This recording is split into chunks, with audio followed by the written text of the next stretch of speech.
What's up, guys? Hope you're having an amazing day. Welcome back to the channel. Welcome to my tea joint. I have decided maybe this is going to be where you guys will be watching me mostly when I do this head talks on my videos. I'm just trying to utilize the entire apartment, so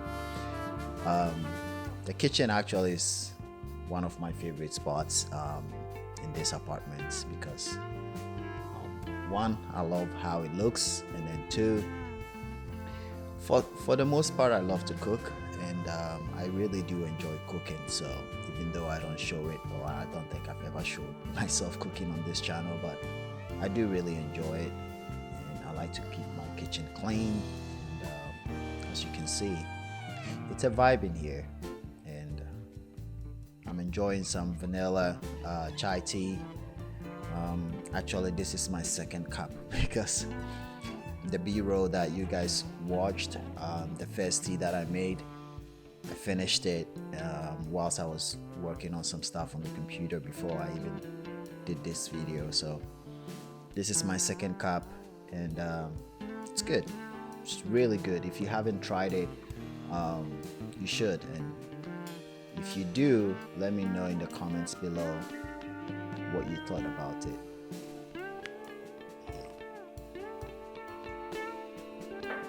Okay, so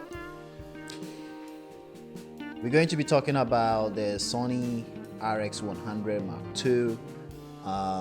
For the past couple of months, I've been trying to find a point and shoot. Initially, I started with film, and I made a video about it with the Ricoh R1S that my friend let me borrow, and it wasn't for me because the focal length was too wide.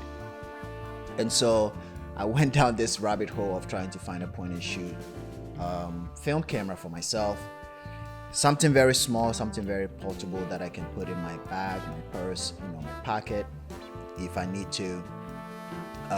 But it got to a point where I came to accept that I have way too many 35 cameras, and I should be content with that, and it's okay to have cameras hanging on my chest, walking around with them, which I don't really mind. I carry camera wherever I go.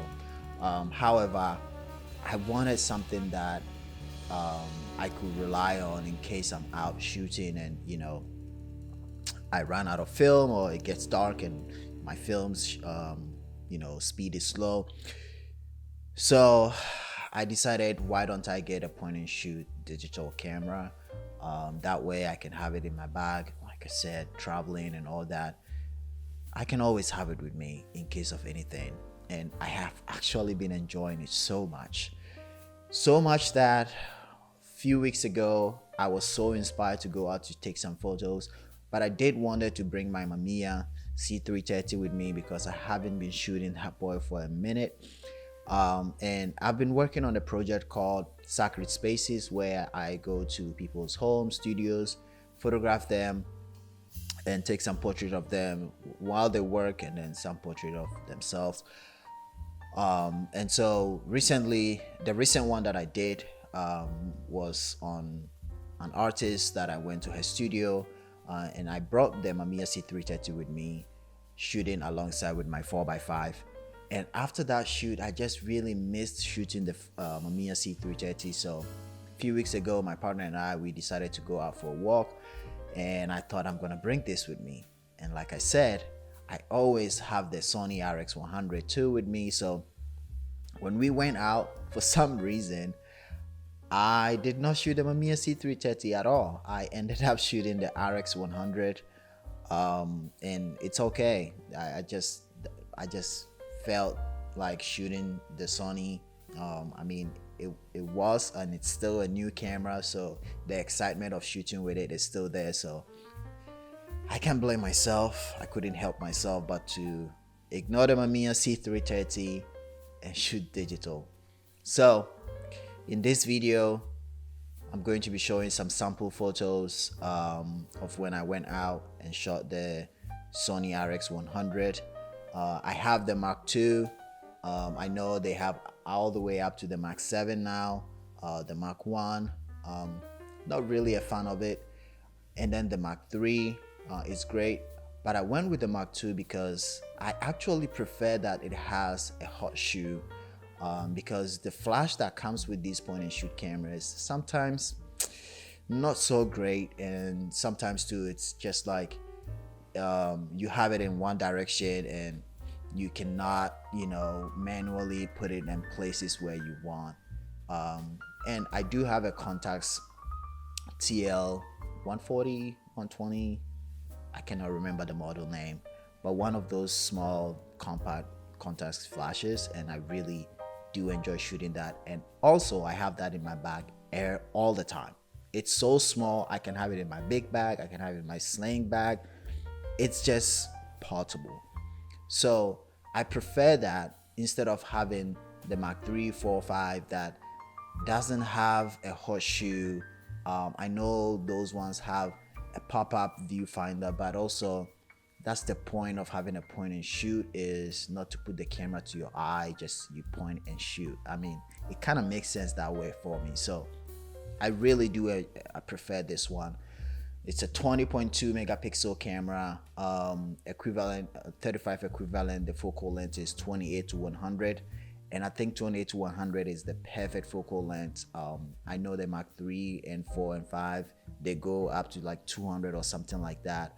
I mean, I'm surprised that I even sometimes shot the telephoto, because I have come to realize if I put it to 1.5 times zoom, that is equivalent to 40 millimeters, which is my favorite focal length. So hey, I just put it to that and I walk around with it. And if I do turn it off, it actually, whenever I turn it on, I have to put it back that way. It's kind of annoying, but it's fine.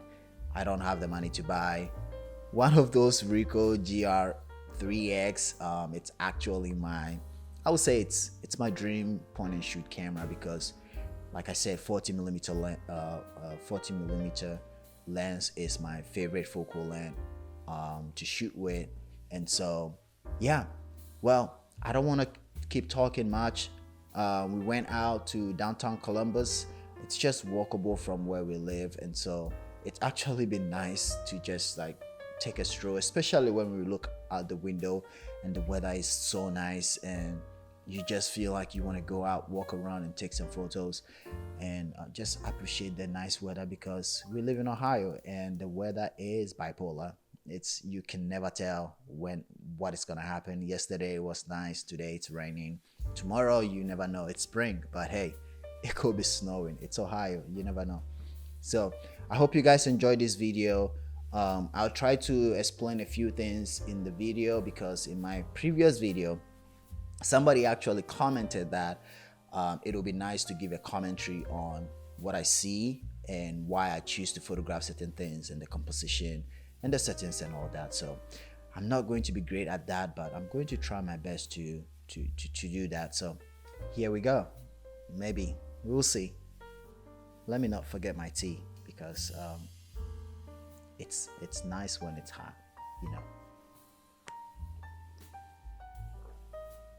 In this particular location, I have walked past this location so many times, and I have tried to create some images from there, but I had never paid attention to the reflection that is on the building from a previous photo that I've taken in the past. And so this time I ended up looking up and acknowledging or seeing the reflection, and thought it was very interesting. And like I said, the sky was blue, and it's just beautiful when you have a very clear sky when the sun is actually setting. So I took a wide shot, which I wasn't really it wasn't my favorite composition, so I decided to go in a little closer, and then also photograph it from above. As you can tell, there's a lot of symmetry on this building, the reflection, the windows. Yeah, so I just tried to work around it, try to photograph from different angles, Same as this location. It's the same building, but from the other side. I thought I saw some light. I saw some interesting light um, on the corner on the other side. This is actually the reflection. That's just classic me being goofy. But I don't know. I wasn't really feeling this image because sometimes you see a photograph with your eyes, and then when you go to photograph it, when you actually put the camera up and you look at it through the camera, it just doesn't look as interesting as your eyes is seeing it. So I guess that is why sometimes, which I have done this before, um, actually once, but it was nice. I saw an image, or I saw a location that I thought would be really really great to photograph. But instead of taking a picture, I just stood there and enjoyed the moment. Like, I didn't take out my camera to photograph it. Also because I know it's a location that I can revisit, or go back and take it if I really want to. But that day, I just stood and enjoyed it and appreciated. It was a building, it was somebody's home, and just the way it was all put together. The flowers, there was a car parked in front of it. It just looks like a scene from a movie, and I did just enjoyed it and put myself as a character in that movie, and not photograph it. So this church building I have actually photographed a few times, but every single time I walk past it, it just is, especially when the light is hitting it that great. It's a really beautiful building. I have mostly photographed the close up of it, but this time I thought the light was just hitting it so good. I wanted to try and see if I can get some interesting compositions. For the most part, it wasn't really working. It was kind of boring because I don't know. There wasn't anything I was super excited about after I put the camera up. Sometimes it's one of those things you have to go back or try to look at it over and over again to come into conclusion the composition that you really like. And one thing too is I think I struggle a little bit knowing that the camera goes from 28 to 100. And so instead of, if it was just one focal length, I would just stick to it and make it work and try to work around it. But because I have the zoom, I just kept zooming in and out trying to see if it will work or not. Which I don't know. It's an advantage and a disadvantage as well. But like I said, I mostly photograph this building, especially the stairs right here with the rails. I love the design of the rails, and especially when the light is hitting it from the side like that, the shadow that it casts. I have photographed it, like I said, many times, mostly in black and white. And again, this time I wanted to try it with the Sony Rx100. Try to see. Sometimes I also, whenever I visit whenever I visit an old place, I try to push myself to get different compositions, and try to look at things that I had overlooked in the past. But I don't know. It just, again, wasn't really hitting it for me. It felt like I was just recreating something that I'd already photographed. So I got a few photos from there, but well, we'll see. But right after that church building, which you can see on the side, um, I saw this statue. I mean, I have seen it several times, and sometimes I mostly am not attracted to photographing statues. Um, Sometimes I feel like images that somebody can come and recreate, I try to stay away from. But also sometimes the light, everything just feels right, and you just cannot stop yourself. And so this day the light was just hitting it so well. that it was just um, the light was just on the statue, and the background was just like had fallen shadow with some light on the trees as well. And I just it was just so beautiful. And actually it is and was my favorite photo of the day. If not my favorite, one of probably like top three photos of the day. And I really did enjoy that. I think I was just trying to explain how much I did love the scene.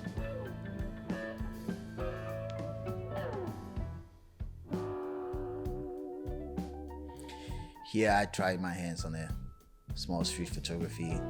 This lady that was standing there, she just started like swinging her leg side to side, so I took a quick shot. And then down here in on the floor, I recognized this cracked tile, and I thought it was very interesting the way the light was hitting it. And I switched my camera to black and white and just put it very like contrasty, just to see how the image looked like. This is also another church building.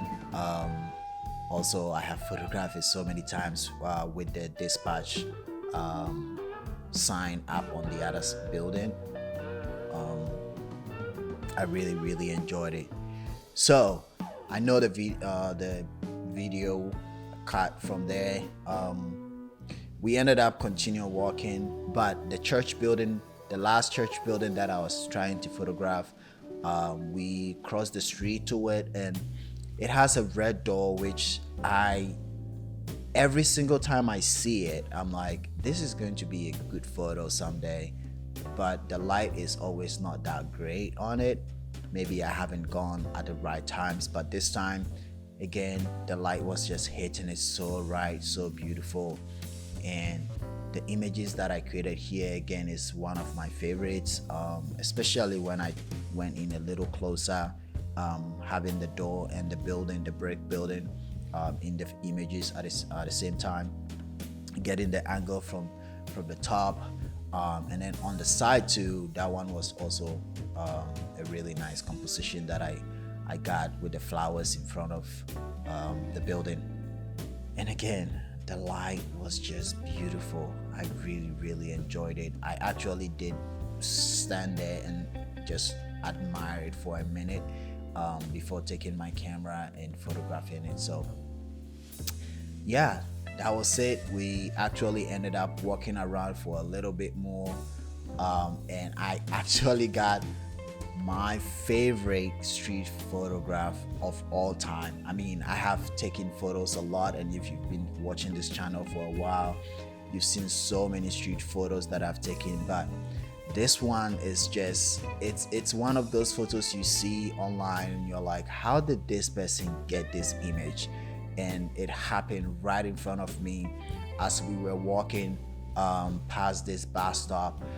The light was reflecting on another building on our side, putting this beautiful cinematic light on these people that were standing there waiting for the bus. And I took about 3 photos, and they noticed me, so I kind of stopped because I didn't want them to start either posing for the camera or shying away from the camera. So I took it as quick as I can, and I couldn't even decide which one I like best. I posted it on Threads and X, asking people like, which one do you like best, because it was just amazing.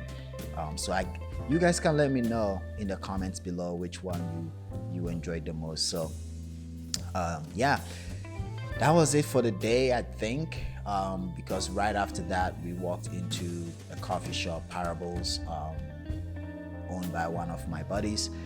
Just went in there. I wish I had my iPad with me to just sit down and edit, or to draw, or to like do something, but we just ended up having some tea, just relaxing from the walk, and then we walked back home.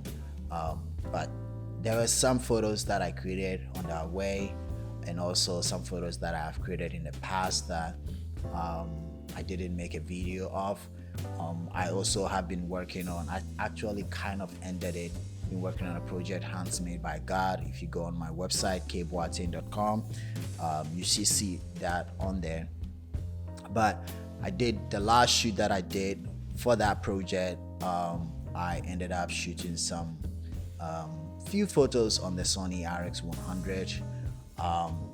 I had some props that after that I thought it would be great to do some still life, so they turned out actually really great, and I really did enjoy it. I also, maybe I should just talk, no, I'll make it in a separate video, because that one I shot my 4x5 and decided to shoot the Sony Rx100 afterwards just for the model to have. So I'll make it in a separate video, but I have some very interesting images to share with you guys in that video. So stay tuned, subscribe to the channel if you haven't already. I hope I wasn't boring you guys with this. Like I said, this is my first time trying to do this talk over video, and we'll see if I'll continue to do it after I put this video on my computer to edit it, and hearing my voice, hearing myself talk about over the videos. We will see. But thanks for watching. I really do appreciate it. This Sony Rx100 Mark II, it's a really fun camera. It's actually the camera I'm recording on right now for the video. I don't have any other digital camera. My partner is out with her Canon that I mostly use shooting for her work. So this is the camera that I have. Other than that, I will have to use my phone. So I'm actually working my way up to get a digital camera. There's just so many digital cameras that now I don't even know what to get. I do still, however, kind of want the Nikon ZF, so we will see how that goes. But again, I appreciate you guys watching. Follow me on my Instagram, KBANA. Subscribe to the channel if you haven't already for more videos in the future. I appreciate you guys. Thanks for watching. Go drink some chai tea. Bye bye.